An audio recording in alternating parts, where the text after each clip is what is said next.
मित्रांनो, FNO म्हणजे future and option बद्दल प्रत्येकाला माहिती असेल. फ्युचर अँड ऑप्शन्समध्ये टॅक्स कॅल्क्युलेशनची पद्धती वेगळी आहे. एखादी इक्विटी शेअर्स असतात, त्याची जी टॅक्स कॅल्क्युलेट केलं जातं हे कॅपिटल गेनच्या अंडर खाली येतं. मग त्याच्यावरती ते एका वर्षाच्या आतमध्ये विकलं तर त्याला शॉर्ट टर्म कॅपिटल गेन, किंवा एका वर्षापेक्षा जास्त वेळ तुम्ही त्याला होल्ड करून विकता तर त्याला लॉंग टर्म कॅपिटल गेन म्हटलं जातं. पण जर तुम्ही FNO मध्ये ट्रेड करताय तर मित्रांनो, FNOचं ट्रान्झॅक्शन हे बिझनेस इन्कम म्हणून कन्सिडर केलं जातं. त्याच्यामुळे FNOच्या ट्रान्झॅक्शनवरती जो टॅक्स लागतो हा तुमच्या स्लॅब वाईज लागतो.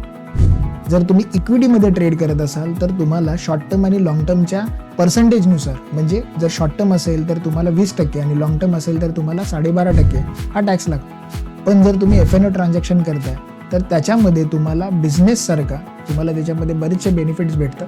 जसं तुम्ही एखादी इलेक्ट्रिसिटी पे करत असाल, रेंट पे करत असाल, बरोबर त्याचबरोबर सॅलरी पे करत असाल, तर ते सगळेच्या सगळे तुमच्या FNO ट्रान्झॅक्शनच्या प्रॉफिट्समधून तुम्ही मायनस करून जो काय आलेला असतो प्रॉफिट त्याला तुम्ही स्लॅब वाईज, जे इन्कम टॅक्स डिपार्टमेंटने तुम्हाला जे काही टॅक्स स्लॅब दिले त्या पद्धतीनुसार तुम्हाला जो टॅक्स लागतो.